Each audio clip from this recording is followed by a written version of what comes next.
특별히 삶의 방향을 이제 정해야 되는 여러분들에게 하나님이 주시는 또 하나의 분명한 기준점이 되기를 바라면서 말씀의 제목을 우리 여기에서는 신령하게 예배하는 삶, 그 공간 때문에 그렇게 적었습니다만 전 두 가지로 살펴봤습니다. 하나는 신령하게 예배함으로 복받는 인생이 되어라, 그 제목도 생각했고, 또 부제목으로 예배에 승리하면 여러분 인생에서 승리할 수 있습니다 라는 제목으로 이 말씀이 선포되었으면 좋겠다 하는 마음으로 하나님 주신 말씀으로 받아들였습니다.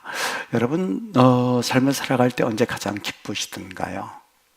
내 인생에 있어서 가장 기뻤던 시간들이 언제 있습니까? 어떤 분들은 내 자녀가 이제 나에게 자동차를 선물해 주어서 참 기쁘기도 하고, 또 자녀들이 이제 새로운 가정을 꾸려서 이제 독립된 가정으로 살아가는 걸 보면서 참 마음의 뿌듯함을 느끼기도 하고, 또 그 자녀의 아기들이 태어나서 그것으로 기쁨의 위안을 삼기도 하고, 또 어떤 이들은 집을 이제 구하게 되어서 기쁘기도 하고, 또 학생들은 또 다른 대학교로 진학을 하게 되어서 기쁘기도 하고, 또 어떤 이들 같은 경우는 전자제품을 삼으로써 기쁘기도 하고, 여러 가지 기쁨의 제목이 있을 거예요. 그것은 참 우리를 기쁘게 하는 것이면 틀림이 없습니다.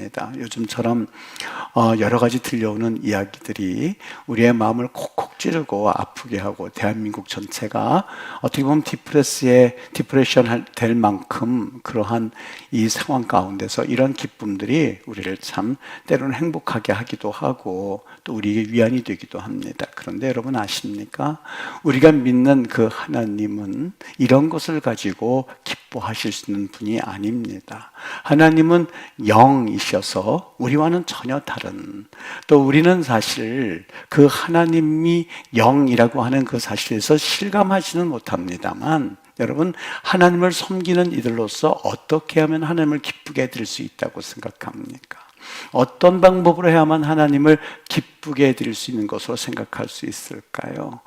바리새인과 유대인들, 또 서기관들 같은 경우는 그들은 탈무드에 보면 율법을 잘 지켜서 그 율법을 지키는 그 행위가 하나님 앞에서 아름다운 행위로 기록될 것이다 라는 문구가 있습니다만 정말 그럴까요? 여러분 하나님은 우리와 전혀 다른 존재입니다. 하나님은 영이셔서 사실 우리가 생각한 대로 만질 수도 볼 수도 그리고 냄새를 맡을 수도 있는 그런 물체가 아닙니다. 전혀 우리와는 차원이 다르신 분입니다. 그분을 어떻게 하면 기쁘게 해드릴 수 있을까? 사실 그 하나님을 기쁘게 해드리는 일들이 우리는 여러 가지 생각해 볼 수 있습니다만, 오늘 성경에서 그 하나님을 기쁘게 해드리는 삶의 모습은 무엇인가 하는 것들을 좀 한번 같이 나눠보고자 합니다. 여러분, 하나님께서 이스라엘 백성들을 출애굽시키실 때에 그 목적이 있었습니다. 그 목적은 오직 한 가지였는데 오늘 본문에 이렇게 말씀을 하죠. 출애굽기 5장 1절에 보면 모세와 아론이 바로에게 가서 이르되 이스라엘의 하나님 여호와께서 이렇게 말씀하셨습니다. 뭐라고 말씀하셨느냐? 내 백성을 보내라. 그러면 그들이 광야에서 내 앞에서 절기를 지킬 것이니라 라고 하는 말씀으로 그 백성들을 놔주기를 요청을 합니다. 여러분 바로 이 말씀 전에 분명하게 모세의 그 말씀을 하신 적이 있습니다. 출애굽기 3장에 가면 하나님이 이르시되 내가 반드시 너와 함께 할 거다. 네가 그 백성을 애굽에서 인도하여 낸 후에 너희가 이 산에서 하나님을 섬길 거다. 여러분 하나님이 이스라엘 백성들을 그 바로의 손에서 끌어내기 위한 한 가지 목적은 그들에게 단순히 자유를 주기 위함이 아니었습니다. 물론 그 모든 출애굽 과정에는 이 자유도 포함되어 있습니다만 자유 그 자체가 목적이 아니었습니다.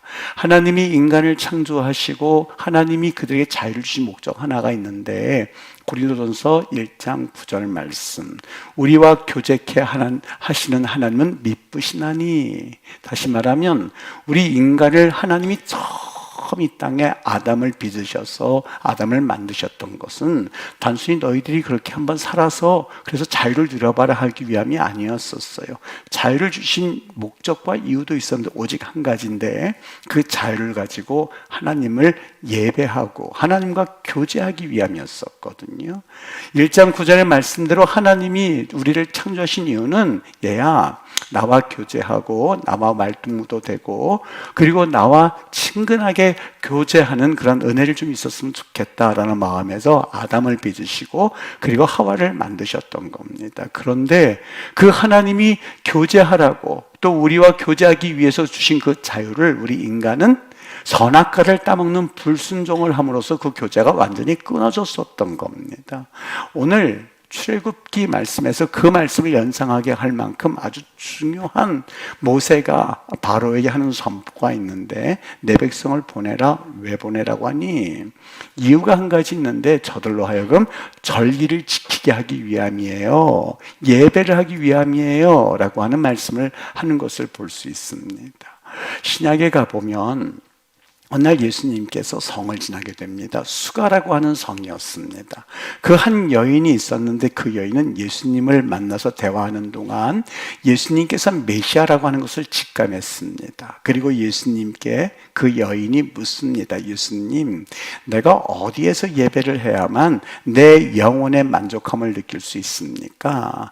내 남편이 다섯이라고 하는 그 말씀에 그 여인은 지금까지 남편도 나를 만족시킬 수가 없다는 것을 그 여인은 알고 있었고, 그리고 영의 갈급함에 의해서 너무 굶주려 있었던 그 여인이 예수님께 묻습니다. 예수님, 내가 어떻게 하여야만 내 영의 갈급함을 채울 수가 있겠습니까? 어디에서 예배를 드려야 되겠습니까? 우리 조상들은 저 그리심산 여기에서 예배를 드리면 영의 갈급함을 채울 수 있다고 그러는데 그런 것 같지는 않습니다. 당신들은 예루살렘에 가서 예배를 드리면 영의 갈급함을 채울 수 있다고 하는데 내가 정말 그곳에 가면 영의 갈급함을 채울 수 있을까요? 우리 현대말로 한번 번역을 해서 이 말씀을 들어볼까요? 내가 장로교에 가면 은혜를 받을 수가 있을까요? 성결교에 가면 좀 신앙생활을 내가 만족하게 할 수 있을까요? 아니면 감리교에 가면 만족하게 할 수 있을까요?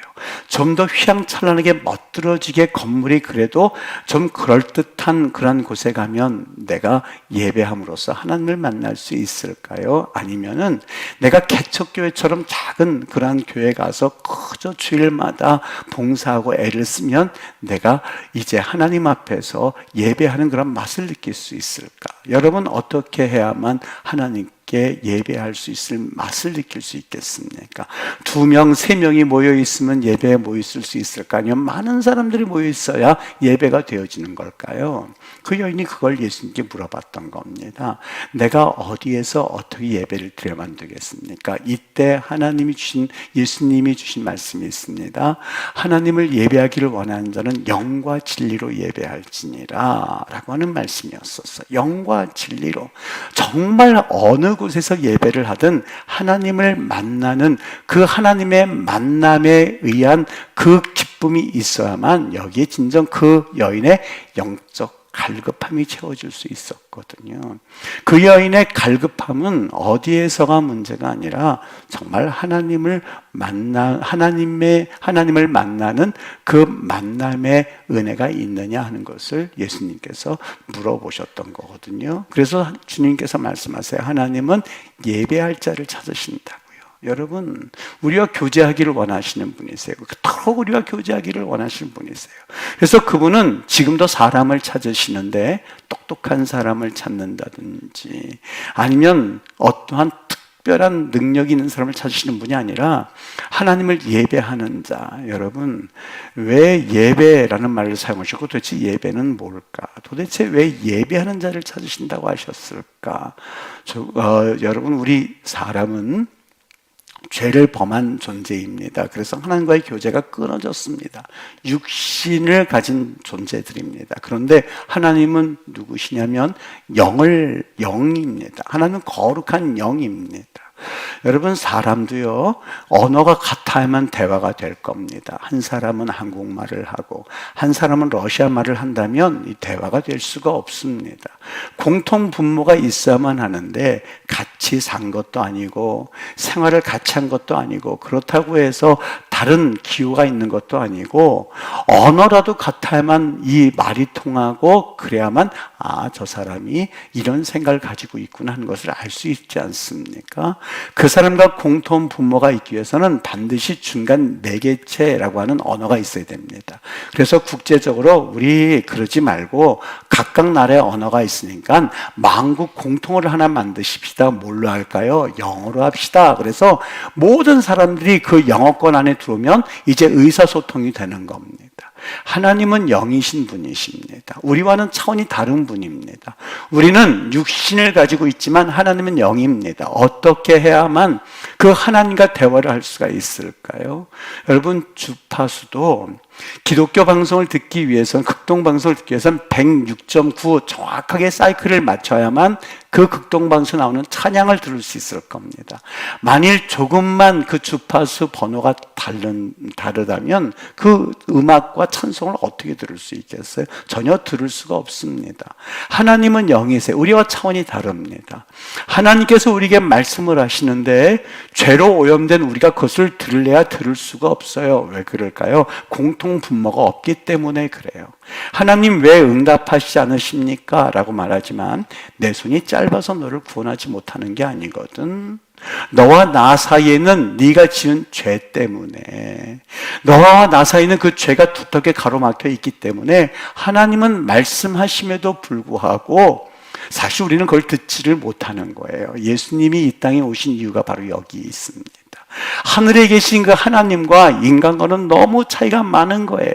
그래서 안 되겠다 싶으셔서 그 하나님이 하나님 우편에 앉아 계신 그 예수님을 그 인간의 육신의 몸을 입고 매개체로 보내주신 거예요. 예수님이 오셔서 인간의 몸을 입고 마치 영어권 안에 들어오면 서로 대화가 되는 것처럼 이제 그분이 육신을 입고 오셔서 사람의 말을 하기 시작한 거예요. 사람의 모습을 가지고 오신 거예요. 흉측맞은 그러한 몸을 하고 온다든지 아니면 천사의 모습을 보면 인간이 떨려서 어떻게 이야기를 할 수가 있을까요? 우리가 똑같은 성정을 가신 예수님이 육신을 입고 이 땅에 오셔서 그렇구나, 하나님은 이렇구나 하는 것을 우리에게 친히 보여주신 분이 예수님이거든요. 구약에서는 여러분, 예수님이 없었던 당시는 어떻게 해야만 그 하나님을 경험할 수가 있을까? 여러분, 하나님과 이스라엘 백성들 아무리 선택받은 민족이라 하더라도 이미 죄에 오염된 인간들입니다. 하나님과 인간은 만날래야 만날 수 있는 공통 분모가 없거든요. 그래서 하나님께서 출애굽기 25장서부터 시작해서 40장까지 레위기에 쭉 걸쳐서 하나님이 한 가지 방법을 일러주셨어요. 그게 뭐냐면 성막입니다.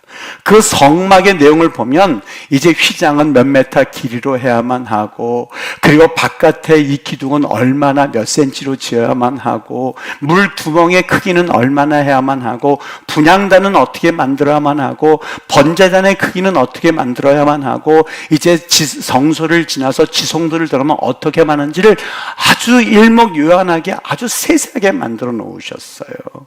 그리고 나서 그 장소에 이제 거룩하게, 너희들이 거룩하게 한 그 사람 한 사람을 1년에 한 번씩 지성소로 들여보내셔서 하나님께서 그에게 말씀해 주셨어요.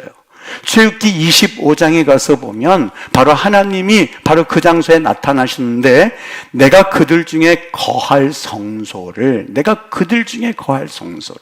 나 거룩한 영, 나 거룩한 하나님, 그 영이 이 땅에서 거할 장소를 만드는 게 바로 성소였었어요.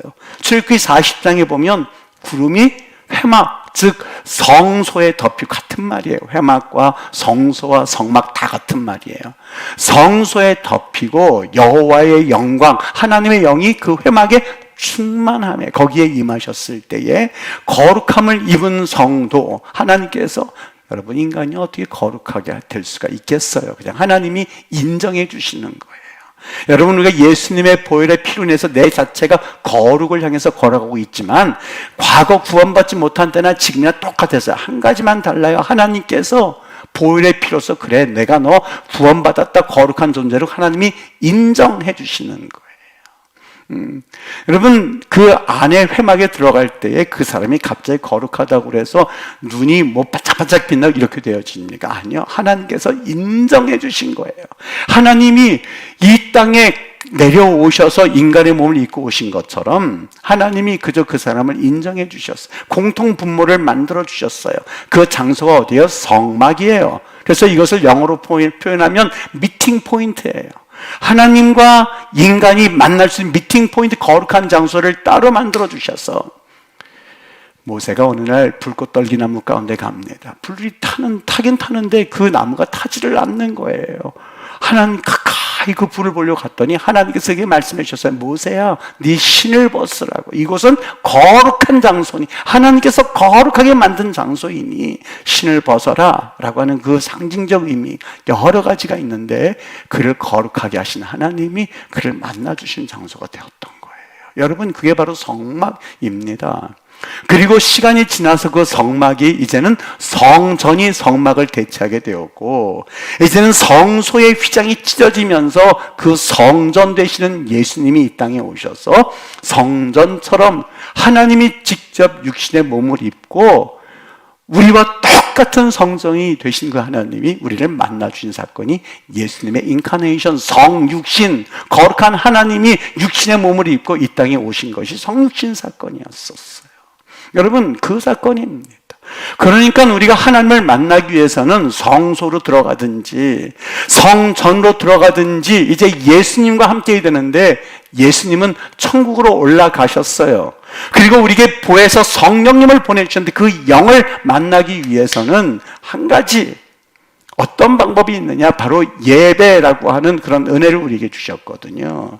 정리하자면 여러분, 예배라고 하는 것은 이제 우리가 하나님을 경험하게 되고 그분을 만나는 통로입니다. 그래서 우리가 예배할 때 은혜 받자라고 하는 것은 물론 그것도 포함되는 말이긴 합니다만, 여러분, 예배라고 하는 것은 하나님을 만나는 행위입니다. 그리고 은혜 받는다라고 하는 것은 하나님을 만난 이후에 나타난 결과입니다. 그래서 예배의 목적은 뭐다? 하나님을 만나는 것이다.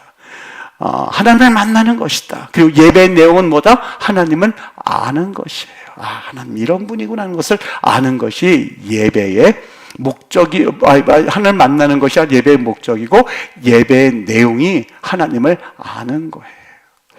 그러면 우리 이제 한 가지, 오늘 첫 주일날 예배를 드리면서 드리고 싶은 하나님의 음성이 있다면, 여러분, 예배에 승리하게 되면, 여기 승리라고 하는 말이 약간 좀 애매모호하기는 합니다. 세상에서의 승리를 말할 수가 있는데, 여기서 말하는 승리라고 하는 것은 포괄적인 말인데, 예배의 승리, 다시 말하면 예배에서 하나님을 만나는 사람은 그 인생에서도 승리하게 되는 것은 너무나 자연스럽습니다. 정확하게 주판을 두들기듯이, 자 봐라, 예배 이렇게 만나게 되면 이렇게 승리합니다라고 정확하게 주판 두들기듯이 계산 나오는 것은 아닙니다만, 분명히 성경에 보면 예배에서 하나님을 만나는 사람들은 그 인생에서 놀라운 기적과 이적들을 하나님께서 베푸시고 보여주신다는 것을 성경은 말씀하고 있거든요. 사무엘상 7장에 보면 사무엘이 이제 사사가 돼서는, 즉 사사라고 하는 것은 제사장도 그렇고 왕도 그렇고 그 당시 지도자 역할을 다 담당하는 포괄적인 존재를 일컬어서 저지스라고 말하기도 하고 사사라고도 말합니다. 이것을 일컬어서 우리가 사사라는 이름을 붙여놓았는데, 쉽게 말하면 제사장이요 왕 같은 존재입니다. 사무엘이 사사로서 이제 처음 일을 하게 되었습니다. 여러분, 취임식도 있어야 되고 왁작지껄해서 사람들도 모아서 잔치도 벌려야 되고, 왜 그런 일하고 이스라엘 없겠어요? 다 사람 사는 곳은 어디든지 있지요. 그런데 이 사무엘이 가장 먼저 했었던 것은 미스바에다 사람들 다 모았어요. 그리고 모아놓은 사람들을 다 한결같이 사무엘이 그들의 예배를 집전하기 시작했어요. 여호와를 찬양했어요. 그리고 하나님 앞에 영광 돌리고 온전한 번제를 드렸어요. 그럴 때에 어떤 일이 일어났을까? 여러분, 그 당시 아마 블레셋이 이제 처음 사사가 된 사무엘을 보면서 좀 교육을 시켜주기를 원했던 것 같아요. 자, 첫 번째 저 사사가 생겼으니 저들이 더 이상 힘을 발휘하지 못하도록 가서 쳐들어가자라고 했어요. 그들이 쳐들어왔을 때에 어떤 일을 하는 것이 맞습니까? 얼른 가서 예배를 드리다가도 가서 전쟁 준비하고 저 적군을 막고 그리고 그들과 싸우고 시험 공부를 하고 얼른 은행에 이 돈을 돌려막고 그리고 내가 해야 될 일들을 하고 얼른 오늘 일 처리해야지 답답하게 예배하는 것이 얼마나 답답해 보이겠습니까? 그런데 여기 예배에 승리하는 자의 모습을 사무엘이 보여주기 시작했어요. 사무엘이 젖 먹는 어린 양 하나를 가져다가 온전한 제사를 번제를 여호와께 드리고, 온전한 번제라고 하는 것은 바짝 태워서 드리는 제물입니다. 그걸 태우기가 시간 걸리죠. 그걸 태울 때까지 언제 기다릴 수가 있겠어요? 적군은 지금 조금씩 자신들 향해서 오는데 어떻게 그렇게 온전한 예배를 드릴 수가 있겠어요? 아니, 바빠서 그런데 축도는 좀 생략하고 가도 좀 지혜로운 거 아니겠습니까, 여러분? 바쁜데 예배 좀 설교 좀 쭉 잘라먹고 좀 하면 안 되겠습니까? 아니, 바쁜데 그냥 설교만 듣고 얼른 좀 가면 되지. 예배 안 드린 것도 아닌데. 아니, 바쁜데 조금 늦게 가면 어떻습니까? 예배인데. 그렇다고 뭐 죽는 것도 아닌데, 주일 지키는 것도 어딘데. 사무엘은 온전한 번제를 드렸어요. 온전한 번제를 드렸어요. 온전한 번제를 여호와께 드리고 이스라엘 위하여 여호와께 부르짖음에 여호와께서 응답하셨더라. 숙적 블레셋이 침략해 왔습니다마는 하나님께서 승리하게 해주셔서 태평성들을 이루게 되었던 겁니다. 여러분, 이해가 되십니까? 월요일부터 토요일까지 경제활동을 위해서 열심히 일을 하는 것과 하나님이 우리를 위해서 그 일들을 이루시는 것과 무슨 상관관계가 있단 말입니까? 지금 당장 부도가 나느냐 마느냐, 내 자녀가 과연 이 일들을 감당할 수 있느냐 없느냐, 그리고 당장 지금 전세거리를 얻어야 되느냐 말아야 되느냐, 그리고 진정 전세거리 돈을 당장 몇 시까지 들어와야만 하는데 먼저 하나님께 예배하시다 그러면 얼마나 답답해 보이겠어요? 꽉 막힌 사람처럼 보이겠어요? 세상 말로 말하면 대학교를 아주 잘 다니는 사람이죠. 어떤 대학교요? 꼰대. 꼰대처럼 보일 수 있을 거예요. 예배 드립시다 그러면 저 사람만큼 앞뒤 꽉 막힌 사람이 어디 있을까 하는 생각이 할 거예요. 여러분 한번 생각해 보시지요. 여러분 집 발등에 불 떨어지는데 하나님을 예배합시다. 지금 아무리 누가 기독교인 아니래, 누가 하나님 잘 믿지 않는데 좀 제발 이성적으로 믿어. 이성적으로 일은 해야 될 거 아니야 라고 말할 수 있을지 몰라요. 그게 바로 사무엘이었었어요. 참 신기하지요. 그냥 계산기 주판 두들기듯이 그렇게 계산은 나오진 않는데 온전한 번제를 드리고 여러분 11조 한번 해보십시오. 도대체 계산이 나오지 않을걸요. 하나님께 11조 드리고 절경금 드릴 거 다 드리고 그리고 생활한다, 그걸 먼저 떼어놓는 이유는 그렇지 않으면 하나님 앞에 헌신할 수 있을 만한 마음도 가지지 못하면 먼저 확 나가버리거든요. 여러분, 하나님 걸 떼어놓고 그 다음 살 걸 생각해 보십시오. 도저히 계산이 나오질 않아요.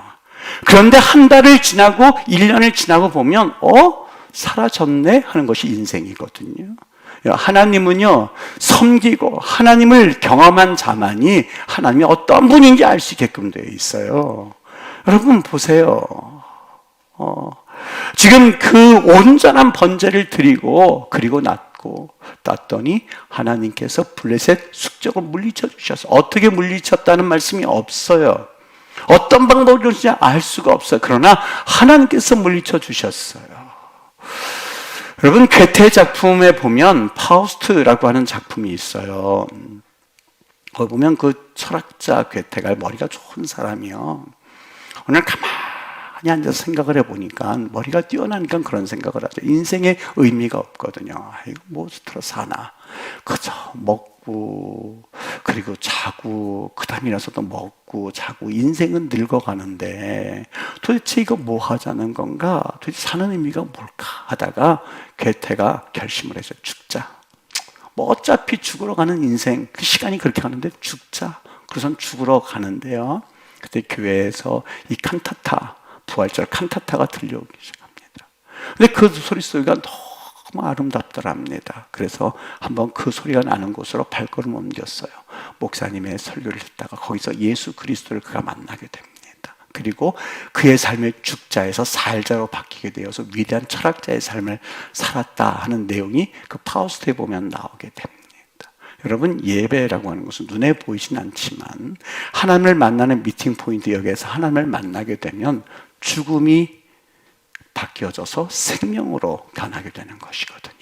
어둠이 빛이 들어오면 그 어둠은 그래서 사라지게끔 되어 있는 거거든요. 이게 바로 예배의 능력이고, 예배 자체 능력이 없는 것이 아니라 하나님을 만난 그 놀라운 역사가 바로 내 삶에서 어떤 영향을 미치는지 보여주고 있어요. 결과를 보여주고 있어요. 2차 세계전 당시에 독일과 맞선 대영제국이요, 이제 풍전등화 같았습니다. 아무리 대영제국이라도 그 독일의 전차, 그 당시에 최고의 전차를 앞세워서 진격해 들어오는 독일군을 막을래야 막을 수가 없었어요. 아무리 윈스턴 처칠해도 사실 그 마음 가운데는 자신이 없었거든요. 이제 영국이 함락당하는 것은 이제 문제도 아니었거든요. 막 이제 그들의 항공기를 가지고 영국을 이제 공습해 온다는 이야기가 흉흉하게 들리고, 이제 한번 공습을 런던이 무너지고 나면 사실 이 전쟁은, 기울어진 이 전쟁은 그 불보듯이 뻔한 전쟁이 될 수밖에 없었거든요. 그때 윈스턴 처칠이 윌리엄 템플, 그 당시 목사님에게 이런 부탁을 합니다. 목사님, 여러분, 아무리 목회자라도 전쟁터로 내보야 되는 건 아니겠어요? 방공호에서 좀 이렇게 이거 총이라도, 이거 뭡니까? 이 비행기를 향한 총이라도 한 방 쏘는 게 좀 나은 거 아니겠습니까? 그런데 윈스턴 처칠이 윌리엄 템플 목사님에게 부탁합니다. 목사님, 기도해 주십시오. 기도해 주십시오. 그리고 온 대영제국 국민들에게 그 대영제국 국민을 향한 연설을 시작한 그 위대한 그 제2차 세계대전 당시 연설이었었어요. 여러분, 전쟁도 큰일입니다만 예배는 우리에게 있어서 더 중요한 일입니다. 하나님을 바라고 예배할 때에 우리가 예배한 하나님의 도우심으로 미스바에서 이스라엘 백성들이 기도할 때 블레셋 민족을 물리쳤던 것처럼 우리가 예배할 때 우리가 예배한 하나님의 도우심으로 우리는 이 전쟁에서 승리하게 될 것입니다 라고 하는 대국민 연설을, 예배하십시오, 방공으로 들어가십시오가 아니라 예배하십시오라고 연설을 합니다. 이튿날 영국 전역에서 모든 브리티시들이 모여서 예배하기 시작했어요. 하나님 앞에 온전한 번제를 드리기 시작했어요. 온전한 제사를 드리기 시작했어요. 불가능해 보였던 그 전쟁에서 승기를 잡는 역사가 시작되었었던 겁니다. 여러분, 미국의 역사를 가만히 보면 그들이 언제부터 힘이 있었을까? 초창기서부터 그들의 삶은 달랐어요. 1630년부터 청교들이 이민이 시작이 되어서 신대륙에 도착했을 때에 그들이 첫 번째 한 것이 있었다면 도시 한가운데에 큰 광장을 만들었고 거기에 교회를 만들었어요. 여러분, 교회라고 하는 것은 요즘도 큰 아파트 단지에 보면 물론 중심에 교회를 주는 곳도 있습니다만 어떻게 해서든지 간에 한 구석으로 몰려고 하는 것이 바로 현 시대의 자화상이거든요. 어떻게 해서든지 교회는 나는 좀 우리 집은 화려하게 살아도 교회의 그런 모습들, 물품들 같은 경우는 대충 있어도 된다고 생각하거든요. 여러분, 내가 우리 집에서 최고의 것으로 쓰기를 원한다면 왜 하나님의 물건은 세컨핸드숍, 중고품을 쓰기를 원하세요? 그것은요, 교회가 그것을 못 써서가 아니에요. 마음에 달려 있는 거예요. 마음이에요. 하나님을 섬기는 마음이에요. 뭐 하나님께서 그렇다고 해서 뭘 정말 좋은 걸 쓰시길 원하신다? 그게 아니에요. 그렇지 않아요. 하나님은 아무런 것을 가지고 예배도 거기에 하나님만 있으면 돼요. 맞아요. 그런데 그것을 향한 우리의 마음이에요. 여러분, 그 마음이 정말 나 가정에서도 세컨핸드용, 그러니까 그러니까 이 중고품을 쓰고 그런 것들을 해서 만족하고 기뻐한다면 모를 텐데, 나는 누리기를 원해요. 백화점에서 최고의 것을 누리기를 원해요. 그런데 하나님의 교회에 대해서는 인색해요. 여러분, 그 마음이 과연 온전하다고 볼 수 있을까요? 여러분, 그들이 큰 광장에서 중심에 교회를 세웠어요. 여러분, 그 중심에 땅값이 좀 낮아서 그랬을까요? 아니요. 높으면 가장 높았을걸요. 어느 지역에서 오든지 간에 그 잘 올 수 있도록 중심에 교회를 만들었어요. 그리고 가정예배를 드리면서 목사님과 함께 예배할 날을 그들이 주일날 기대하면서 큰 기쁨으로 여기기 시작했어요. 토요일에는 온 저녁에서 사람들을 불러 모아서 저녁을 먹으면서 하나님 앞에 내일 예배할 것을 그들이 기대하면서 기도했습니다. 마차에서 돌아올 때는 성경 말씀 들은 걸 가지고 또 양육했어요. 한 주간의 삶이 교회를 중심으로 움직이기 시작했어요. 하나님이 그 청교도를 축복해 주셨는데, 바로 지금의 미국이 동전 안에서도, 왜 그 얘기를, 여러분 왜 동전에 I trust in God 왜 쓰여졌다고 보십니까? 경제의 주관자가 하나님입니다. 우리의 경제의 주관자가 하나님입니다. 돈 버는 것도 하나님이 허락해 주셔야 합니다는 그런 고백이 담겨져 있는 거거든요. 하나님이 어느 날 아브라함을 축복하세요. 아브라함이 너무나 실족해 있으니까, 아브라함아 나와서 내가 보여줄게. 저 하늘의 별들 봐. 셀 수 있을까? 아니요. 모래 셀 수 있을까? 아니요. 네 자손들을 그렇게 만들 거야 라고 하는 복을 주시는데, 그 일이 있기 전에 어떤 일이 있었을까? 창세기 15장에서 시청각 교육을 시켜주고 14장에 가서 보면 하나님이 아브라함에게 왜 복을 주셨는지 이해할 수 있는 그러한 내용이 담겨져 있는데, 조카 롯을 데리러 그 포로로 끌려간 것을 그저 전쟁을 해서 데리고 옵니다. 그리고 오는 길에 멜기세덱을 만납니다. 멜기세덱이 두 손을 들고 하나님을 찬양하면서 막 경배하고 있었을 때에 거기에 아브라함이 동참합니다. 그리고 멜기세덱에게 11조를 바치고, 그리고 하나님 앞에 같이 영광 돌리면서 왔을 때에 그 마음이 불안했지요. 답답했지요. 내 인생이 어떻게 될까? 아직 후사도 없는데 어떻게 될까라고 할 때에 하나님이 그에게 복을 주셨어요. 예배하고 난 다음에 무슨 내 영혼이 잘된 것이 범사에 잘되는 것을 어떻게 이해할 수 있을까? 여러분, 신앙은 계산해서 나올 수가 없어요. 다른 사람들은 11조를 가지고 자기가 쓰더라도 살지 못하는데 10의 1조를 하나님 앞에 드리고 그리고 산다는 것, 이것은 계산이 안 나와요. 어떻게 나와요? 다른 사람들을 다 열심히 공부하는데 나는 주일이라고 와서 그저 기도하고 그리고 예배하고 그리고 대학에 붙는다? 이게 어떻게 가능한 얘기겠어요? 말이 돼야 이게 맞는 말이지요. 여러분, 그런데 하나님의 계산은 달라요.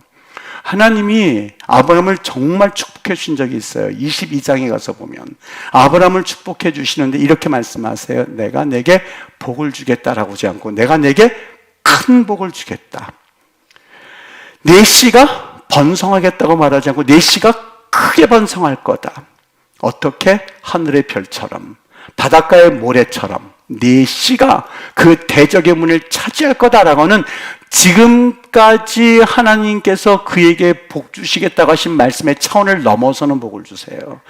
내게 큰 복을 주고 내게 씨가 크게 번성하게 할 것이며 그리고 내 씨가 대적의 성문을 차지할 거다라고는 어마어마한 그런 복을 주세요. 그런데 바로 그 전에 그가 어마어마한 예배를 드렸다는 걸 아시나요? 어떤 예배요? 22장에서 그 사건이 있는데 바로 22장 그 안에 보면 독자 이삭을 하나님께 드리면서까지 하나님 앞에 충성하면서 예배에 목숨을 걸었던, 내 자녀를 걸어서도 목숨을 걸고 예배했던 그 아브라함, 아마 여기서 목숨을 걸었다고 하는 것은 그냥 하는 말이 아니라 백발백중, 그는 이삭을 잡아서 하나님께 드리고, 아마 요새 그 아브라함의 마음은 하나님, 내 독생자 이삭을 하나님께서 데려가셨으니 나도 데려가십시오. 나도 제물 되기를 원합니다 라고 하면서 아마 식음을 전폐하고 금식했을지도 몰라요. 그러니까 목숨 걸었다는 말이 성립이 되지요. 목숨을 걸고 드리는 예배를 했더니 하나님께서 말씀하세요. 뭐라고요? 네가 이같이 행하여 네 아들 네 독자도 아끼지 아니하였은즉 내가 내게 큰 복을 주고 네 씨가 크게 번성하며 하늘의 별과 같고 바닷가의 모래 같게 하리니 네 씨가 그 대적의 성문을 차지하리라 라고 말씀하시는 것을 볼 수 있어요.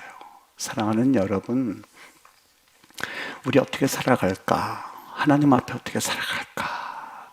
여러분, 예배하면서 이 하나님 앞에서 하나님을 존귀 여기는 그런 우선순위를 살아가시게 되기를 바랍니다. 오늘 본문에 그들을 예배하겠다고 예배할 테니 그 이스라엘 백성을 출애굽시키기 위한 그 모세의 눈물겨운 외침이 있거든요. 여기에 대해서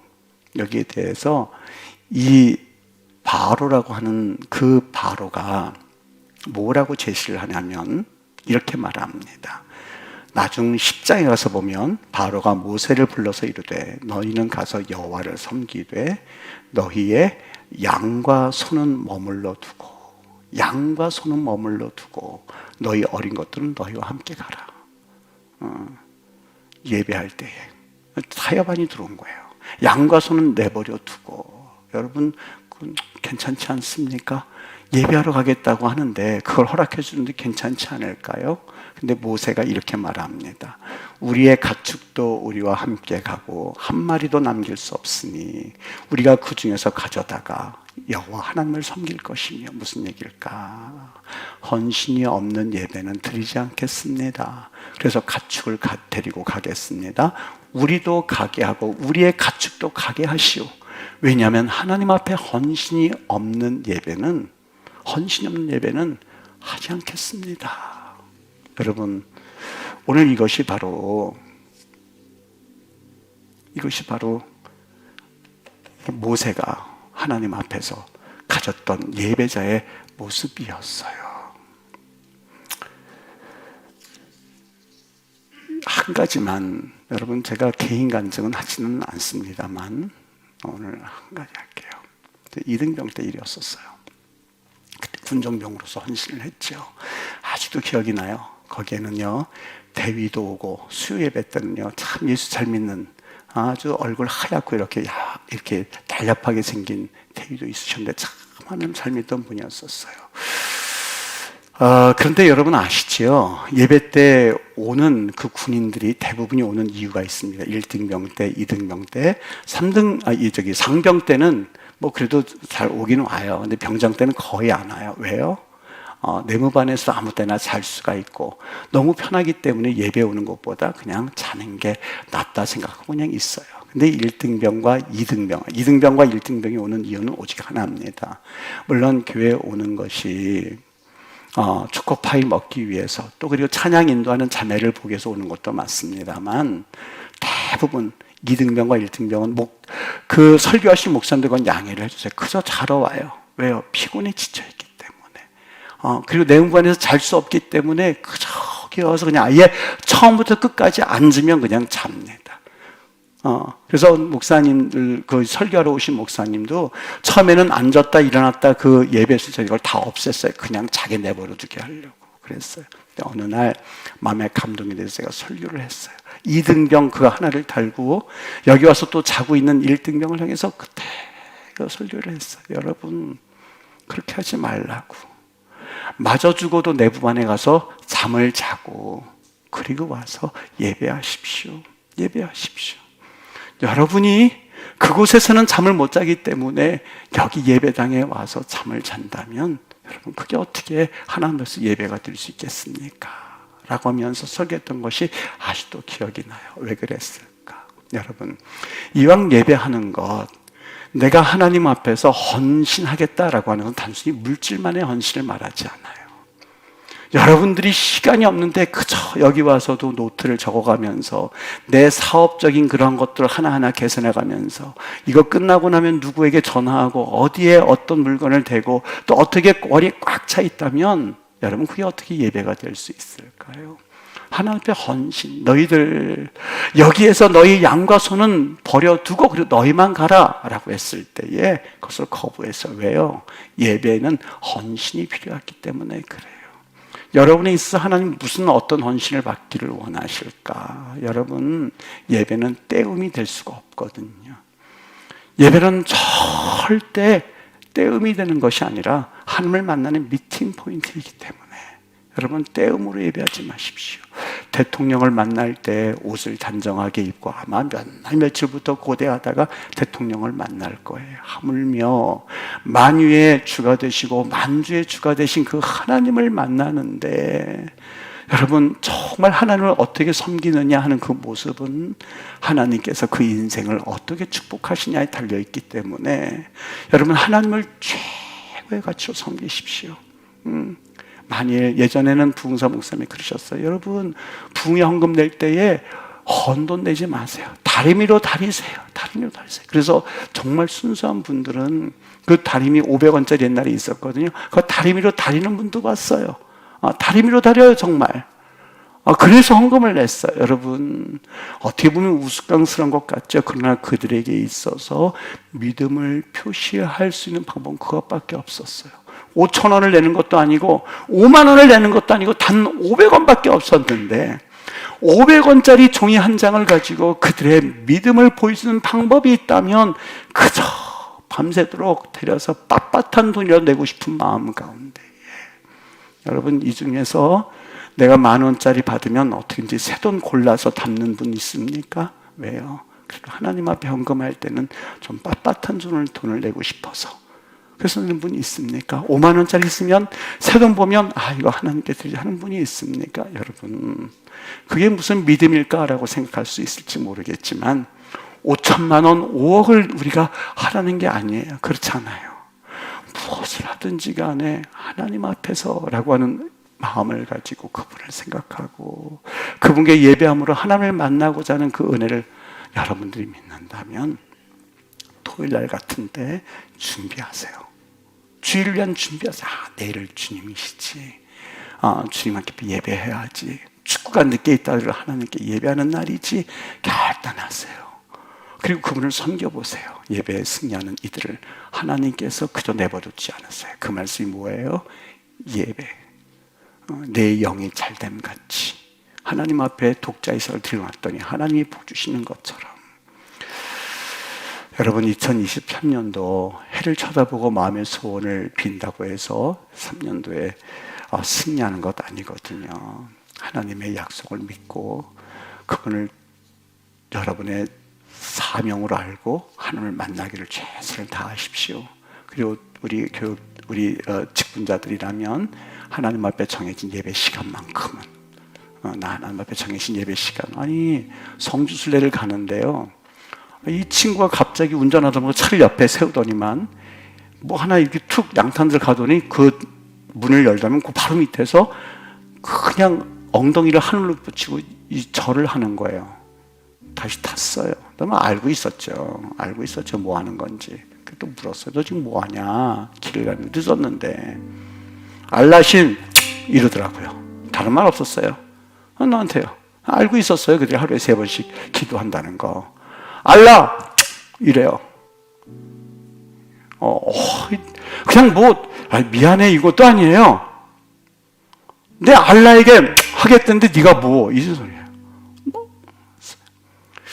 이 이방신을 섬기는 사람도 저렇게 하나님을 섬기는데 하물며 하나님을 섬긴다는 나에게 하나님 주신 음성은 아니겠는가 하는 생각을 해봤어요.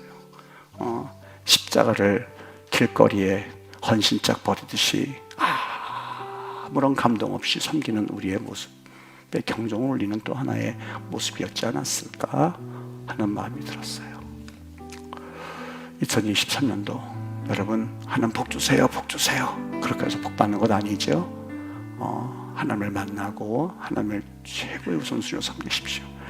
우리 사업자 신방 광고 드렸습니다만 여러분, 그것은 단순히 이 목사를 데리고 가서 축복을 받으십시오라는 소리가 아니에요.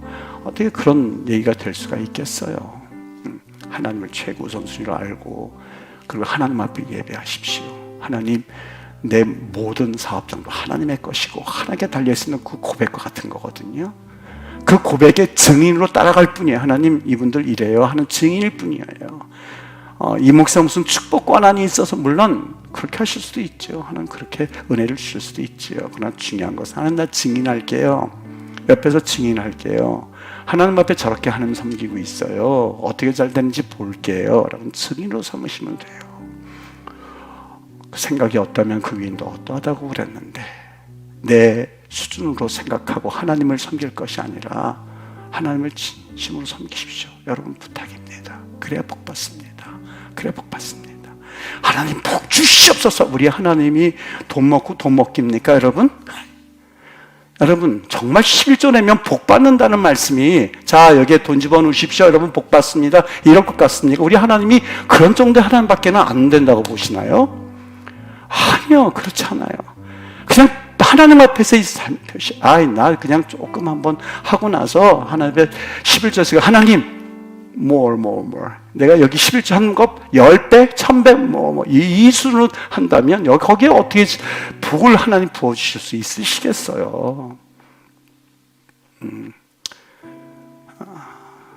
이방인들도 그렇게 섬기지 않을 텐데요. 그렇지 않아요? 그렇지 않아요. 하나님 전능하신 하나님 살아계신 하나님 역사하신 하나님 존귀하신 하나님 그 하나님을 다시 한번 온전하게 내 삶의 주인으로 섬김으로써 2023년도가 정말 하나님이 복주시는 은혜를 경험하는 우리 믿음의 성도들 되시기를 예수의 이름으로 축원합니다.